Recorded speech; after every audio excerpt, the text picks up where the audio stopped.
Bem-vindos ao canal Moi. Desejo a todos momentos agradáveis e relaxantes ao ouvir as histórias. Minha cunhada, cheia de inveja, me trancou em um armário quando meu filho estava prestes a nascer, porque ela não suportava a ideia de que eu daria um neto à minha sogra antes dela. Então, vou direto ao ponto. Sempre tive uma relação muito estranha com minha cunhada, e recentemente algo aconteceu que me levou ao limite, e não apenas a mim, literalmente a toda a família. Eu, mulher de 28 anos, sou casada com meu marido, também de 28 anos, há 3 anos, e estamos juntos há 6. Há alguns meses, descobrimos que estávamos esperando nosso primeiro filho juntos, e estávamos muito animados com isso. Há alguns dias, decidimos fazer um chá de bebê e convidamos nossas famílias e amigos para nossa nova casa para o evento. Minha cunhada Connie, de 30 anos, e seu marido também foram convidados. Connie está com seu marido há 8 anos e casada há 5, e eles têm tentado ter um bebê há muito tempo, mas não tiveram sucesso. Recentemente começaram o tratamento de fertilização in vitro, FIV, porque mesmo que nenhum dos dois tenha problemas de fertilidade, ainda estavam lutando para conceber. Se ela fosse uma pessoa melhor, talvez eu me sentisse mal por ela, mas depois do que ela fez recentemente, fico feliz que ela ainda não tenha conseguido conceber, porque ela é louca e sinceramente não merece ser mãe. Connie e eu realmente não nos damos bem, e eu diria que a culpa é dela, porque sempre fui cordial com ela, mas ela tem uma atitude estranha sobre tudo. No começo, ela era simpática na minha frente, mas ouvi de vários membros da família dela que ela constantemente me criticava pelas costas e fazia piadas sobre várias coisas a meu respeito. Então, comecei a me afastar dela aos poucos, e eventualmente chegamos ao ponto em que éramos apenas educadas uma com a outra por causa da família, e nada mais. Assim, convidar uma a outra para eventos era mais uma formalidade, e sabíamos disso. Ela foi convidada para minha festa de anúncio de gravidez também, e até lá, a única coisa que fez foi ficar emburrada. Talvez eu devesse ter percebido o recado e não tê-la convidado desta vez, mas não pensei muito nisso. Há alguns dias, fiz meu chá de bebê, e Connie e seu marido também compareceram. Eles foram um dos primeiros convidados a chegar, então levamos algumas pessoas para um tour pela casa, já que era nova. E sim, isso é um detalhe bastante importante. De qualquer forma, depois que todos chegaram e o chá de bebê estava em pleno andamento, eu estava conversando com alguns amigos quando Connie veio até mim e me pediu para mostrar onde era o nosso quarto, porque ela queria descansar um pouco, pois estava se sentindo um pouco enjoada. Achei estranho que ela tivesse vindo até mim e não ao irmão dela, mas como eu estava ocupada com meus amigos e também porque estava muito grávida, disse a ela para procurar meu marido e perguntar a ele, já que eu realmente não queria me levantar. Mas ela me disse que também queria falar comigo pessoalmente e em particular, por isso havia me perguntado especificamente, pois na verdade não precisava descansar, só queria falar comigo e precisava de uma desculpa para isso. Isso me deixou um pouco curiosa, então decidi me desculpar e me levantei para levá-la ao quarto, para que pudéssemos conversar longe de todos. Na verdade, pensei que ela ia se desculpar pelo comportamento dela no passado ou algo assim, porque estava sendo muito simpática, e acho que isso deveria ter me deixado desconfiada. Mas de qualquer forma, não pensei nisso e comecei a caminhar com ela até o quarto. Aqui está a questão com nossa casa. Ela é bem grande, e isso significa que nosso quarto fica bem distante da sala de estar. Há um corredor bem longo que leva até ele, e de um lado do corredor temos algo como um armário de suprimentos. Então, enquanto estávamos passando por ali, de repente Connie me agarrou pelo braço, me empurrou para dentro e trancou a porta. O armário era uma sala pequena, escura e apertada, onde estávamos guardando algumas caixas não desempacotadas nas prateleiras, nosso aspirador de pó e alguns esfregões. Ainda não havíamos instalado luzes naquele cômodo e não havia ventilação, exceto por uma pequena janela que estava situada bem no alto da parede. Toda a família sabe que sofro de claustrofobia severa, então um cômodo como aquele era praticamente o pesadelo dos meus sonhos. Comecei a entrar em pânico assim que Connie me empurrou para dentro do cômodo e continuei batendo na porta e dizendo para ela me deixar sair, mas sabia que não adiantava, porque provavelmente ela não ficou muito tempo do lado de fora da porta, e havia música alta tocando na sala de estar, onde todos estavam sentados, porque queríamos que o chá de bebê fosse divertido para todos, e era mais uma festa do que um chá. Além disso, mesmo sem a música, havia muita gente na sala de estar, mas tenho certeza de que eles não podiam me ouvir acima da conversa, porque o armário de suprimentos ficava um pouco distante da sala de estar. Apesar disso, continuei batendo na porta e gritando para que alguém viesse me ajudar até que minha voz se esgotou, e honestamente não me lembro do que aconteceu depois disso. Acho que devo ter desmaiado por causa da claustrofobia, já que a única coisa que lembro depois foi de acordar no hospital. Felizmente, tive a sorte de ser encontrada cerca de 20 minutos depois que saí da sala de estar, já que era a hora de abrir os presentes, mas eu nem estava lá. Então as pessoas começaram a me procurar. Aparentemente, depois que Connie voltou para a sala de estar sem mim, ela disse aos meus amigos que eu precisava descansar um pouco, e foi por isso que decidi ficar no quarto e a mandei de volta para contar a eles. Uma mulher grávida que decide tirar um tempo para descansar durante uma festa não é algo tão estranho, então ninguém levantou perguntas, porque o que Connie fez foi tão absurdo que nem passou pela cabeça de ninguém que ela pudesse estar mentindo. E então, eventualmente, quando chegou a hora de abrir os presentes, as pessoas começaram a me procurar, e meu marido começou a entrar em pânico quando percebeu que eu não estava no quarto, como Connie havia dito. Ele teve o bom senso de verificar o armário de suprimentos, e foi lá que me encontrou no chão, inconsciente. Não demorou nem um segundo para ele chamar a ambulância para me levar ao hospital, porque ele pensou que algo sério tinha acontecido e que eu tinha desmaiado devido a alguma complicação relacionada à gravidez, já que eu nem havia acordado quando me jogaram água fria. Nossas famílias seguiram atrás de nós, e minha irmã ficou em casa para atender os convidados até chegarmos ao hospital e eu recobrar a consciência. Ninguém discutiu exatamente porque eu estava no armário de suprimentos naquela noite, embora eu seja o tipo de pessoa que se recusa a entrar naquele espaço mesmo durante o dia, por causa de como ele é apertado e pequeno. Fiquei inconsciente por cerca de 10 minutos, e quando acordei no hospital, que felizmente fica a apenas alguns minutos da nossa casa, eles fizeram alguns exames antes de dizer à minha família que não havia nada com o que se preocupar. Eu simplesmente tinha desmaiado, provavelmente por estar em uma situação muito estressante e minha pressão arterial ter caído a um nível perigosamente baixo. Isso não foi surpreendente, porque desde que fiquei grávida, venho tendo muitos problemas com minha pressão arterial e como ela flutuava constantemente. E acho que a claustrofobia e o ataque de pânico devem ter me afetado de alguma forma, o que provocou meu desmaio e me fez permanecer inconsciente por 10 minutos inteiros. Depois que voltei a mim, me levaram para casa, e minha irmã se certificou de que todos os convidados fossem atendidos com comida e disse a eles que eu estava completamente bem, para que não se preocupassem. Quando voltei para casa, ninguém estava mais no clima de se divertir, então todos foram embora, e apenas ficamos nós e nossas famílias para tentar entender o que havia acontecido. Eu estava exausta, então, embora me lembrasse exatamente do que tinha acontecido, não estava com vontade de reviver aquilo, e só queria que todos fossem embora para que eu pudesse dormir. Mas felizmente meus amigos que estavam conversando comigo antes de eu sair da sala de estar com Connie ouviram a conversa entre nós, e sabiam que foi Connie quem me tirou da sala para irmos ao quarto, e muito provavelmente ela era responsável por isso. Então, antes de irem embora, contaram ao meu marido. Eles não me incomodaram naquela noite, mas na manhã seguinte meu marido me contou que havia confrontado Connie antes de a família ir embora, e enquanto eu descansava no quarto, eles estavam discutindo na sala de estar. Nossas famílias estavam lá, e ele também. Connie continuou negando que tivesse algo a ver com me trancar no armário de suprimentos. Ela afirmou que foi comigo até o quarto para se desculpar por sempre ter sido fria e um pouco cruel comigo durante todo esse tempo, e aparentemente, fizemos as pazes pelos últimos anos. Então, eu disse a ela que queria um tempo longe da festa, então fiquei no quarto e ela voltou para a sala. Portanto, ela realmente não sabia como eu havia acabado no armário de suprimentos e negou ter algo a ver com isso. E como era a palavra dela contra a dos meus amigos, eles não conseguiram chegar a uma conclusão naquela noite. Mas na manhã seguinte acordei em um estado muito melhor, e depois do café da manhã, meu marido me perguntou o que havia acontecido exatamente, e eu contei tudo a ele. Eu disse que continuei batendo na porta do armário de suprimentos e supliquei a Connie que me deixasse sair, mas provavelmente ela nem estava lá para me ouvir. Ele ficou furioso e chamou o resto da família novamente para que pudéssemos lidar com a situação. Desta vez eu também estava presente, então ela não pôde negar o que havia feito. Lembro que naquela manhã Connie apareceu parecendo muito doente e pálida, provavelmente porque sabia que estava encrencada. Seu marido também parecia preocupado, mas não acho que ele soubesse exatamente o que sua esposa havia feito. De qualquer forma, contei o que havia acontecido naquela noite e confirmei que foi Connie quem me empurrou para dentro daquele armário e me deixou lá.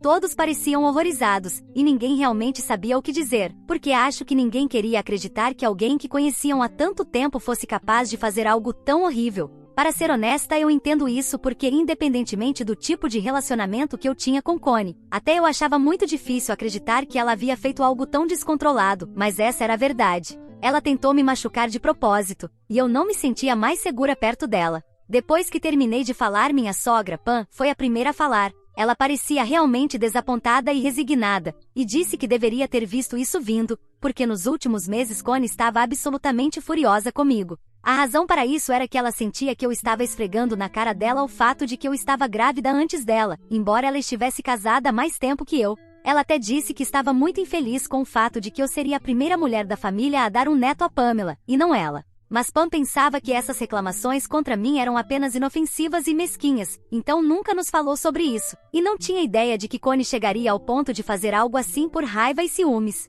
Naquele momento, Connie começou a chorar e disse que não havia feito isso por raiva, mas que era apenas uma brincadeira inocente e inofensiva. Ela afirmou que não tinha ideia de que isso sairia tão errado, e que, na verdade, tinha a intenção de me trancar ali apenas por alguns minutos como uma brincadeira, e depois me deixaria sair e pediria desculpas, não apenas por me trancar, mas também pelo comportamento dela comigo nos últimos anos. Ela disse que havia se esquecido completamente do fato de que eu tinha claustrofobia severa, e quando percebeu que eu tinha desmaiado no armário de suprimentos, soube que as pessoas pensariam que ela havia feito isso de propósito, e por isso decidiu mentir na noite anterior, porque estava com medo das consequências. Mas agora ela não queria que ninguém da família interpretasse mal o que ela havia feito, então insistiu que era apenas uma brincadeira e que não tinha realmente a intenção de me machucar. Infelizmente para ela, ninguém realmente acreditou porque, bem, não era muito crível, e eu estava muito irritada por ela me ter feito passar por tudo isso só porque estava chateada por não conseguir engravidar, como se fosse minha culpa.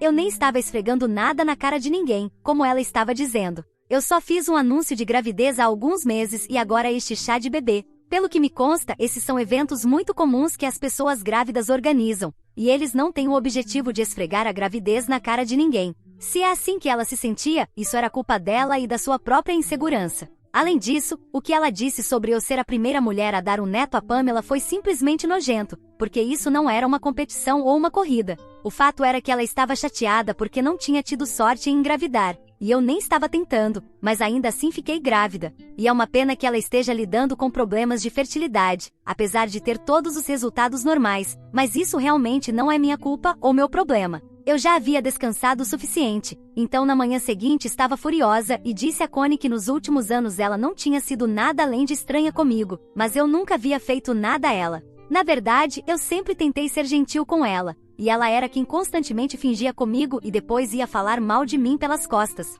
Mesmo assim, me mantive digna e apenas me afastei dela, mas parecia que ela nunca estava feliz e queria garantir que criasse problemas suficientes para mim. Eu disse a ela que podia entender que ela estivesse se sentindo com ciúmes e insegura, mas para alguém agir dessa maneira era simplesmente demente, e eu não me sentia mais segura perto dela. Eu disse a ela que ela era uma pessoa horrível por aquilo que havia feito, porque embora nada tivesse me acontecido, algo muito facilmente poderia ter acontecido. E eu sabia que aquilo não era uma brincadeira, como ela estava tentando fazer parecer. Sabia que ela me via como uma concorrente, mas infelizmente eu não estava competindo com ninguém, e ela não tinha o direito de me arrastar para isso sem motivo algum. Então eu disse a ela que não queria que ela me visitasse ou falasse comigo novamente. Depois, me virei para todos os outros e disse que se eles falassem com ela de novo eu não falaria com eles. Então seria ela ou eu. Foi então que Connie começou a protestar, dizendo que eu não tinha o direito de fazer isso, especialmente quando ela só estava brincando. Eu podia ver que tanto ela quanto seu marido estavam realmente preocupados, mas eu já havia dito tudo o que tinha que dizer, e eles podiam continuar gritando. Mas não importava, já que eu sabia que o resto da família também concordaria comigo.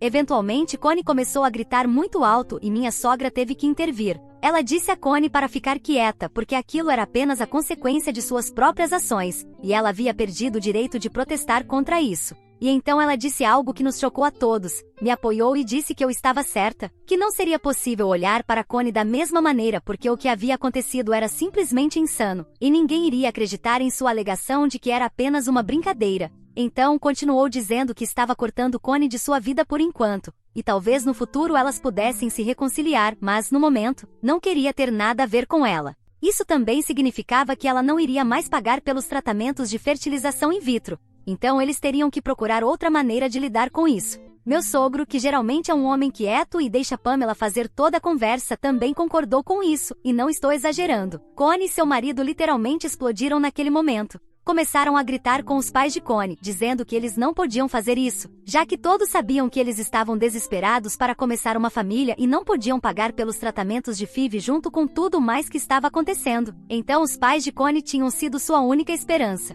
Para dar um pouco de contexto, meus sogros são bastante ricos, mas os pais do marido de Connie não estão exatamente no mesmo nível, então eles não poderiam ter recorrido a eles em busca de ajuda. Connie e seu marido acabaram de começar um novo negócio, e mal se passaram alguns meses, então eles ainda não conseguiram decolar, o que provavelmente explica porque estavam dependendo dos pais de Connie para o dinheiro dos tratamentos. Não sabíamos disso até que eles mencionaram, e foi um grande problema que eles estivessem desistindo, já que Connie estava muito desesperada para ter um bebê. Quando Connie e seu marido começaram a gritar histericamente, Pamela se manteve firme e disse que, dado seu estado mental atual e a forma como estava se comportando, achava que o melhor para ela seria não ter um bebê agora. E eu não poderia concordar mais. Ninguém tinha nada a dizer, e Connie simplesmente desabou no chão chorando. Foi bastante patético vê-la assim, mas eu não iria voltar atrás em minhas palavras. Ela continuou chorando no chão por cerca de 5 minutos, e ninguém disse nada durante esse tempo. Mas então ela se levantou e pensei que fosse falar com sua mãe, mas ela veio diretamente para mim e na verdade começou a implorar por perdão.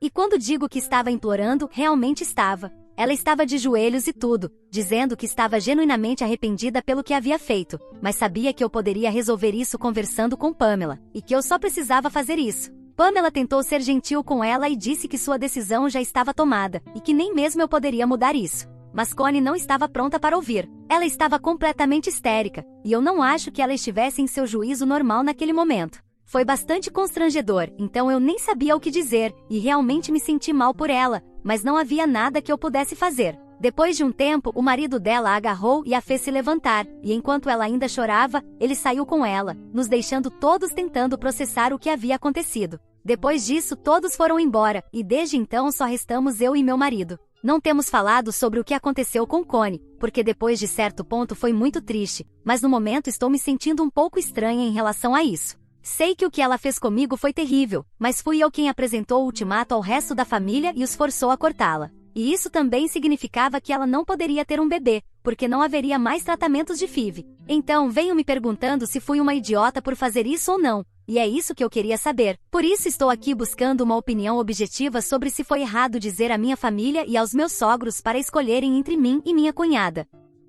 Atualização 1. Oi a todos, primeiramente gostaria de agradecer a todos que responderam ao meu post e comentaram nele. A maioria dos comentários concordaram que eu não sou a culpada aqui, então me sinto bastante aliviada, porque eu estava me sentindo muito mal e culpada depois do que aconteceu. Acho que eu simplesmente não esperava que ela me pedisse perdão daquela maneira, e ela estava bem histérica, então acho que comecei a me sentir mal por ela. Ainda me sinto um pouco mal por ela, mas para ser honesta, isso era algo que ela merecia. Não teria sido justo ela se safar disso tudo sem consequências, porque independentemente de quais tenham sido suas intenções, ainda não sei se realmente foi uma brincadeira ou não, mas as consequências disso não foram boas para mim. E sendo sincera, acho que ainda vou me manter firme no que disse sobre ela não estar pronta para ser mãe por enquanto. Se ela está agindo de forma tão descontrolada e irresponsável só porque está com raiva de mim, então não tenho certeza de como ela acha que está pronta para cuidar de um bebê. Para mim, isso é muito óbvio, e acho que para Pam também está claro que Connie tem alguns problemas sérios.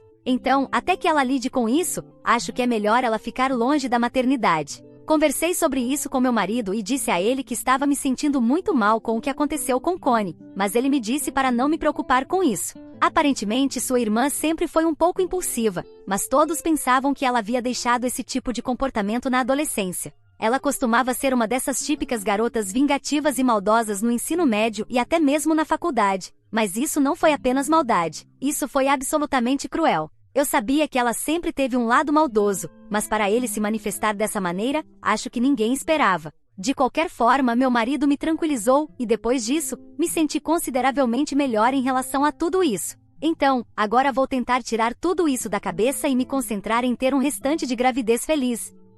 Atualização 2. Oi, já se passaram 8 dias desde meu chá de bebê, e como o evento não terminou exatamente bem, organizamos um jantar formal para todos esta noite para compensar. E obviamente Connie e seu marido não foram convidados desta vez. Eu não tinha aberto nenhum dos presentes, então decidi abri-los hoje, com todos os meus amigos e familiares ao meu redor. Estávamos todos passando um ótimo momento, até que a sobremesa foi servida, porque foi nesse momento que Connie decidiu fazer uma postagem nas redes sociais criticando o meu comportamento. Sim, a ironia é surpreendente, que depois de tudo o que aconteceu, seja ela quem esteja me criticando. Eu a havia bloqueado logo após o incidente, então não sabia sobre a postagem, mas ela marcou alguns dos meus amigos e alguns membros da família. Então eles receberam a notificação e me leram a postagem. Era ridículo. Ela postou que aparentemente eu sempre estive em competição com ela e que eu realmente pensei que tinha vencido quando engravidei antes dela. Ela reconheceu que havia perdido a paciência alguns dias antes, durante o meu chá de bebê, e me trancou no armário, mas que a minha forma de retaliar foi muito mais severa do que o que ela havia feito.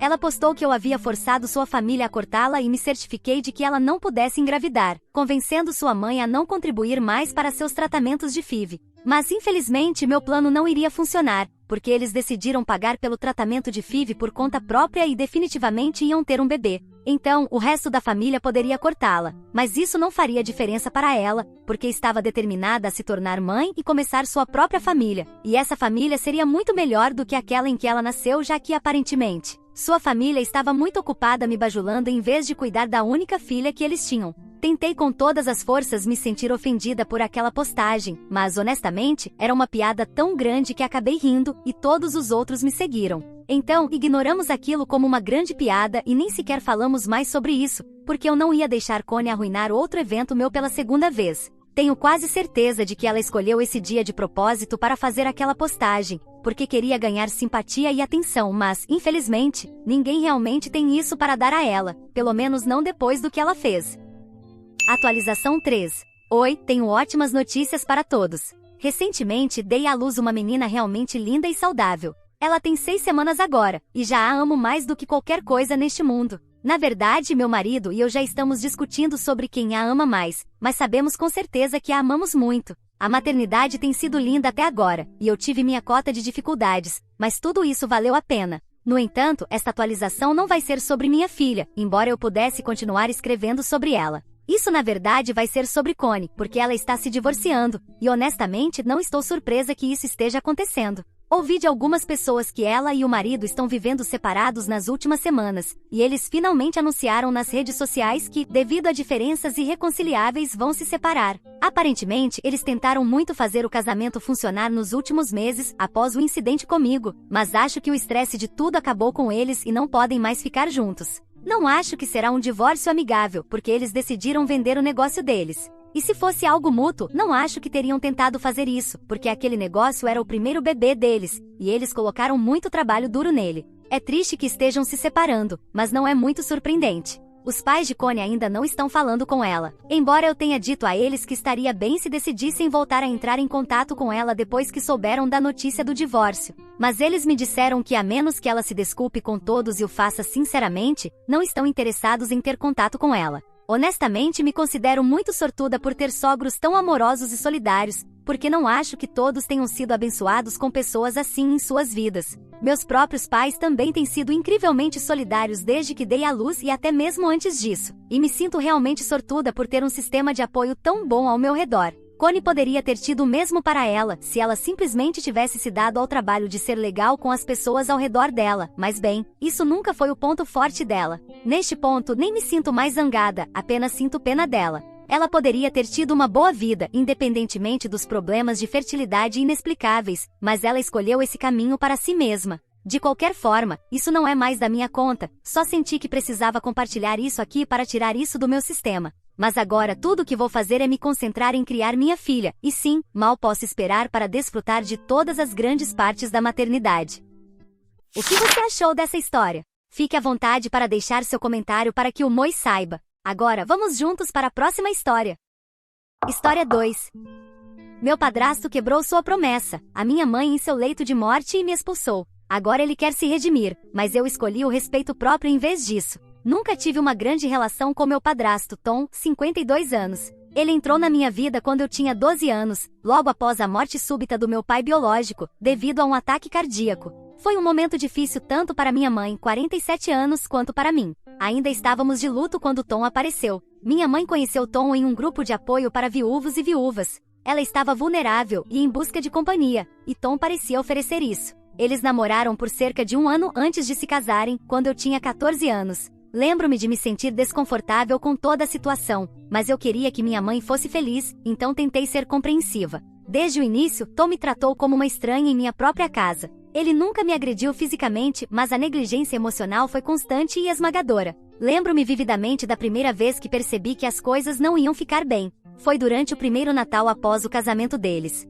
Tom comprou presentes caros para minha mãe e fez questão de entregá-los com grande cerimônia. Quando chegou a hora do meu presente, ele me entregou um cartão presente genérico com um Feliz Natal murmurando. O contraste marcante entre o tratamento dele para com minha mãe e comigo era dolorosamente claro. Ao crescer, fiz o melhor que pude para me aproximar de Tom. Eu perguntava sobre o trabalho dele como contador, oferecia ajuda no jardim e até tentava aprender sobre seu hobby de construir trens em miniatura. Mas ele sempre parecia desinteressado ou irritado com meus esforços. Ele passava tempo com minha meia-irmã mais nova, Lisa, 15 anos, que nasceu um ano após o casamento deles. Eles faziam quebra-cabeças juntos ou assistiam esportes, mas sempre que eu tentava me juntar, ele arranjava alguma desculpa para sair ou me mandava fazer uma tarefa. Minha mãe notava esse comportamento, mas sempre o justificava, dizendo que Tom precisava de tempo para se ajustar a ter uma enteada. Ela tentava compensar passando mais tempo comigo, mas não era a mesma coisa. Eu podia ver a tensão que isso causava no casamento deles, e comecei a me sentir culpada por causar problemas.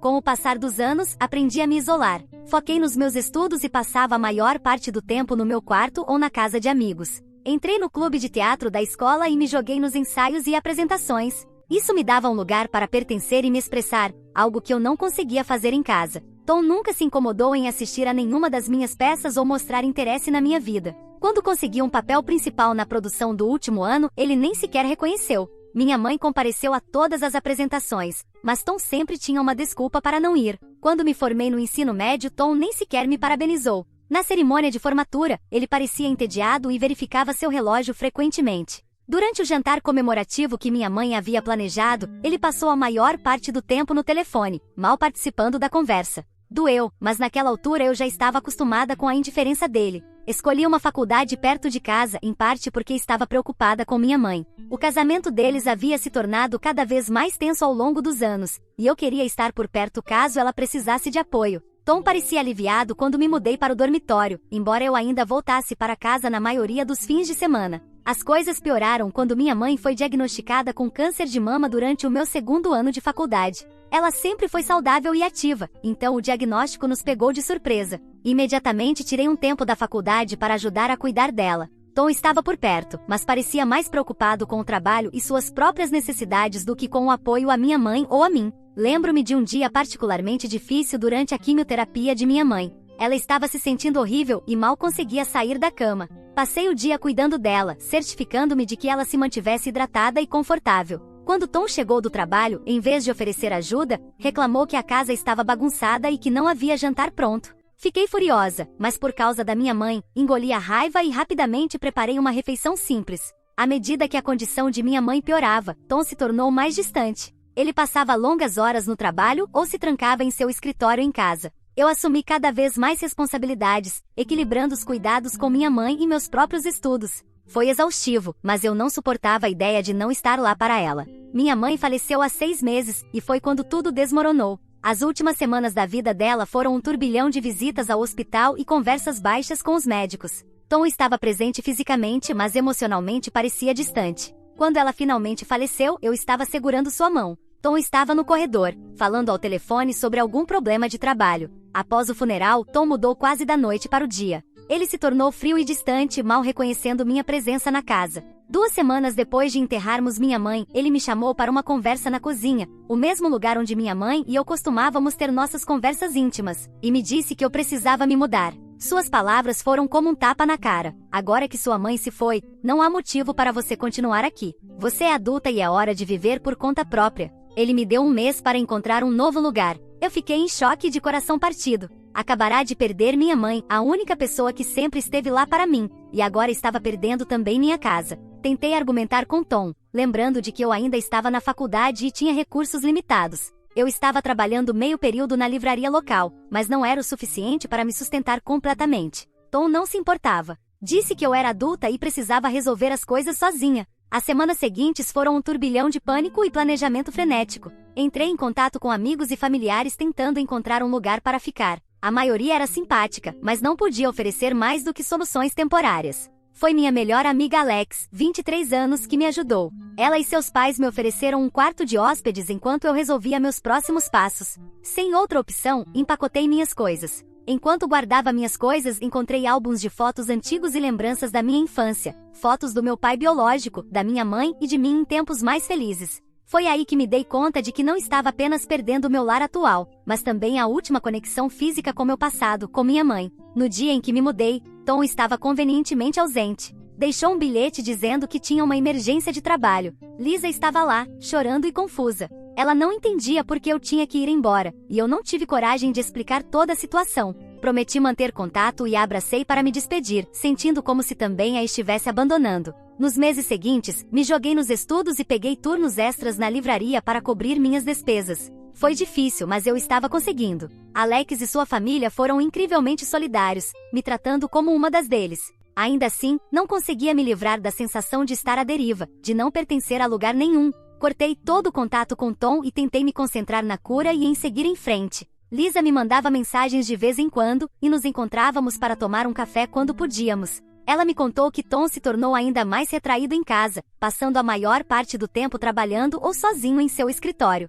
Na semana passada, do nada, Tom entrou em contato comigo. Enviou uma mensagem dizendo que queria conversar e que lamentava como as coisas terminaram entre nós. A mensagem me pegou de surpresa. Parte de mim queria ignorá-lo e continuar com o corte limpo que havia feito, mas outra parte estava curiosa para saber o que ele tinha a dizer. Ainda não respondi. Não tenho certeza se devo dar a ele uma chance de se explicar ou se devo continuar sem contato. Lisa também tem me mandado mais mensagens ultimamente, dizendo que Tom mudou e quer fazer as pazes. Mas eu estou cética. Depois de anos de negligência emocional e depois de me expulsar quando eu estava mais vulnerável, não sei se posso confiar nele novamente. Estou dividida entre meu desejo de ter um fechamento e meu medo de ser machucada novamente. A parte racional de mim diz para manter distância, mas há uma pequena voz dentro de mim que ainda anseia pelo amor e aceitação paterna que nunca recebi de Tom. Devo ouvi-lo ou devo continuar mantendo distância e focar em construir minha própria vida? Qualquer conselho seria bem-vindo.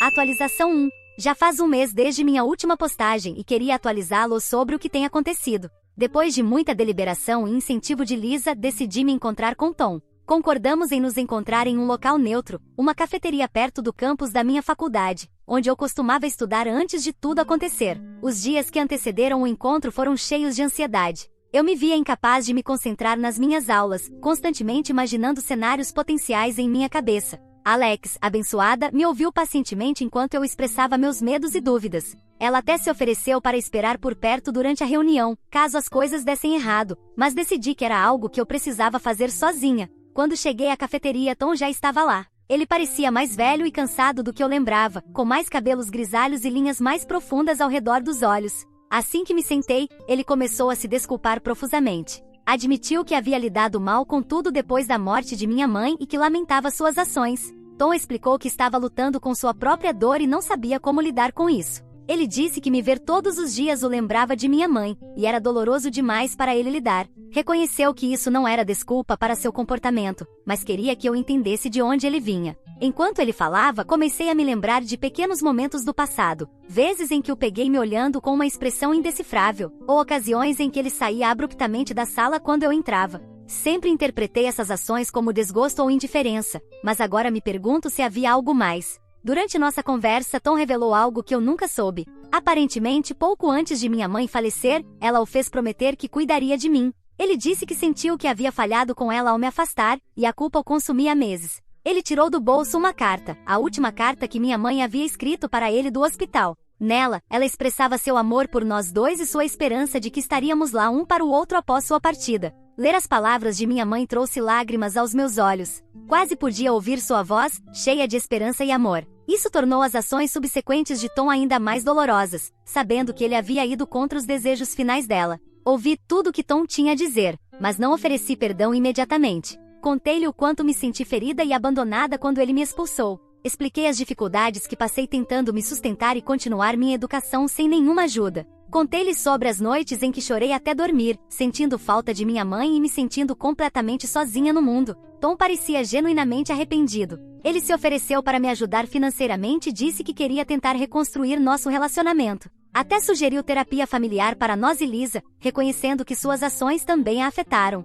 Saí da reunião me sentindo confusa. Por um lado, eu apreciava a honestidade de Tom e seu esforço para se redimir, foi mais do que eu jamais esperava dele. Por outro lado, não conseguia me livrar da sensação de desconfiança que havia se acumulado ao longo dos anos. Será que eu realmente podia acreditar que ele havia mudado, ou isso era apenas uma culpa temporária que desapareceria, deixando-me machucada novamente? Depois da reunião, conversei sobre tudo com Alex e seus pais, que se tornaram como uma segunda família para mim. Eles me apoiaram em alguns dos meus momentos mais sombrios nos últimos meses e valorizo muito a opinião deles. Eles me aconselharam a proceder com cautela e a não me apressar em nada. A mãe de Alex, em particular, me alertou sobre o ciclo de abuso, onde períodos de remorso e bom comportamento são seguidos por um retorno aos velhos padrões. Também entrei em contato com minha tia, irmã de minha mãe, com quem eu não falava há algum tempo. Ela ficou surpresa ao saber sobre a mudança de coração de Tom e me aconselhou a ter cuidado. Ela me lembrou que eu não devia nada a Tom, independentemente das promessas feitas à minha mãe. Suas palavras me ajudaram a me sentir mais segura em tomar as coisas com calma. Depois de muito pensar, decidi dar pequenos passos. Concordei em manter ligações telefônicas ocasionais com Tom e em encontrar Lisa para almoçar a cada 2 semanas. Deixei claro para Tom que, embora eu esteja aberta a melhorar nosso relacionamento, não estou pronta para confiar plenamente nele ainda. Disse-lhe que suas ações passadas me feriram profundamente e que reconstruir a confiança levaria tempo, se acontecesse. Quanto à sua oferta de ajuda financeira, ainda não tenho certeza. Parte de mim quer aceitar, porque tornaria minha vida mais fácil. Tenho lutado para equilibrar trabalho e estudos, e o dinheiro extra seria um grande alívio. Mas outra parte sente que isso poderia complicar as coisas. Tenho receio de que Tom possa usar o apoio financeiro como uma forma de me controlar ou para se livrar da culpa. Por enquanto, disse-lhe que preciso de tempo para pensar. É uma situação estranha em que estou. Nunca esperei que Tom me procurasse ou tentasse fazer as pazes depois de tanto tempo. Eu já havia me resignado ao fato de que ele nunca seria a figura paterna que eu precisava. Agora estou tentando navegar por essa nova dinâmica enquanto me protejo emocionalmente. Lisa está animada que Tom e eu estamos falando novamente. Ela tem me mandado mais mensagens, compartilhando detalhes sobre sua vida que antes guardava. Posso perceber que ela espera que nos tornemos uma família novamente, mas expliquei com delicadeza que as coisas não são tão simples. Quanto a mim, estou tentando manter minhas expectativas baixas. Continuo com minhas sessões de terapia, que têm sido incrivelmente úteis para processar todas essas emoções. Minha terapeuta me encorajou a estabelecer limites claros com Tom e a prestar atenção aos meus próprios sentimentos durante todo esse processo. Vou mantê-los atualizados sobre como as coisas progridem. Obrigada a todos pelo apoio e conselhos. Têm sido inestimáveis durante este momento difícil, e estou grata por ter essa comunidade para recorrer. Atualização 2. Já se passaram 3 meses desde minha última atualização, e eu queria compartilhar como as coisas progrediram com Tom. Após nossa reunião inicial, temos estado em contato regular através de ligações telefônicas e encontros ocasionais. No início, as coisas pareciam estar melhorando. Tom estava fazendo um esforço para se envolver mais em minha vida. Ele perguntava sobre minhas aulas, meu trabalho e até compareceu a uma de minhas apresentações na faculdade. Foi estranho, mas de certa forma agradável, ter o apoio dele depois de tantos anos. Houve momentos em que vislumbrei como nosso relacionamento poderia ter sido se as coisas tivessem sido diferentes. Tivemos algumas boas conversas nas quais Tom se abriu sobre sua própria infância. Ele me contou sobre seu pai severo e emocionalmente distante, e como sempre teve dificuldades em expressar emoções. Isso me ajudou a entendê-lo um pouco melhor, embora não justifique seu comportamento passado. No entanto, com o tempo, alguns velhos padrões começaram a surgir. Tom começou a fazer comentários sobre como eu deveria ser grata pelos seus esforços e que eu precisava superar o que aconteceu no passado. Esses comentários geralmente surgiam depois que eu expressava alguma hesitação ou mantinha um limite. Por exemplo, quando recusei seu convite para um jantar em família em sua casa, dizendo que não me sentia confortável com isso ainda, ele ficou chateado. Ele me acusou de viver presa ao passado e de não apreciar seus esforços para corrigir as coisas. Isso me lembrou de como ele costumava ignorar meus sentimentos quando eu era mais jovem. Tom também começou a me pressionar para voltar a morar com ele e Lisa, dizendo que seria melhor para todos. Ele argumentava que eu poderia economizar dinheiro com aluguel e que Lisa sentia falta de ter minha companhia. Embora eu apreciasse a oferta de certa forma, parecia que ele estava tentando apagar o que aconteceu, voltar a uma normalidade que nunca existiu para nós. A situação com Lisa também se complicou. Ela está presa no meio, querendo que voltemos a ser uma família feliz. Tentei explicar para ela que reconstruir relacionamentos leva tempo, mas posso perceber que ela está frustrada com a lentidão do processo. O ponto de virada ocorreu na semana passada, quando Tom e eu tivemos uma grande discussão. Ele havia se oferecido para pagar meus livros deste semestre, algo que aceitei relutantemente depois de muito considerar. Mas quando fui comprá-los, descobri que ele havia cancelado o pagamento sem me avisar. Quando confrontei sobre isso, ele disse que mudou de ideia porque sentia que eu não estava apreciando sua ajuda o suficiente. Esse incidente trouxe de volta todos os sentimentos antigos de desconfiança e mágoa. Fez-me perceber que, embora Tom pudesse lamentar suas ações, ele não havia mudado de verdade. Ele ainda estava tentando controlar a situação e meus sentimentos, assim como fazia quando eu era mais jovem. Durante a discussão, Tom disse algumas coisas dolorosas. Ele mencionou meu pai biológico, insinuando que eu o estava comparando injustamente. Também sugeriu que minha mãe estaria decepcionada comigo por não me esforçar mais para consertar nosso relacionamento. Usar a memória de minha mãe dessa maneira me pareceu um golpe baixo e trouxe de volta a dor de perdê-la. Após essa discussão, decidi me afastar dos nossos esforços de reconstrução. Disse a Tom que preciso de espaço e que não acho saudável continuarmos tentando forçar um relacionamento que talvez não seja possível. Sua reação foi uma mistura de raiva e súplica, o que só confirmou para mim que essa era a decisão certa. Lisa está chateada com minha decisão. Ela acha que estou sendo muito dura e que deveria dar mais chances a Tom. Mas eu expliquei para ela que, embora eu a ame e queira manter nosso relacionamento, preciso priorizar minha saúde mental e bem-estar. Tem sido difícil para ela e me sinto culpada por causar-lhe dor, mas sei que é necessário. Estou de volta a focar nos meus estudos e no trabalho. O semestre está ficando mais ocupado e estou grata pela distração. Alex e sua família continuam sendo um grande sistema de apoio para mim. Eles me asseguraram que sou bem-vinda para ficar com eles o tempo que eu precisar, o que tem sido um grande alívio. Também estou considerando me juntar a um grupo de apoio para pessoas que perderam pais, já que percebo que ainda tenho muito luto para processar. Minha terapeuta sugeriu que pode ser útil me conectar com outras pessoas que entendem o que estou passando. Essa experiência me ensinou que às vezes, por mais que queiramos que as coisas funcionem, alguns relacionamentos são melhores deixados no passado. É uma lição difícil, mas acho que é uma importante para eu aprender. Estou tentando me concentrar nas relações que são positivas e de apoio na minha vida, em vez de perseguir uma que me causou tanta dor. Obrigada a todos pelo apoio e conselhos contínuos. Tem sido uma montanha-russa de emoções, mas agora me sinto mais forte e mais confiante em minhas decisões. Vou atualizar novamente se houver algum desenvolvimento significativo. Atualização 3. Já se passaram 6 meses desde minha última atualização, e eu queria compartilhar alguns pensamentos finais sobre essa situação. Muitas coisas mudaram na minha vida, principalmente para melhor. Depois que decidi me afastar da reconstrução de um relacionamento com Tom, me concentrei em mim mesma e no meu futuro. Me dediquei aos meus estudos e consegui um estágio na minha área de estudo, ciências ambientais. Tem sido um desafio equilibrar o estágio com minhas aulas e meu trabalho de meio período na livraria, mas também tem sido incrivelmente gratificante. Estou aprendendo muito e me sentindo mais confiante sobre minhas perspectivas de carreira. Tom tentou me contatar algumas vezes depois de nossa separação. No início, suas mensagens eram de desculpa, mas quando eu não respondi, elas se tornaram mais acusatórias. Ele até apareceu uma vez na livraria, causando uma cena que quase me colocou em apuros no trabalho. Depois desse incidente, expliquei firmemente que, embora eu não guarde ressentimentos, não estou interessada em perseguir uma relação de pai e filha. Eu disse a ele que se ele realmente se importasse com meu bem-estar, respeitaria meus limites.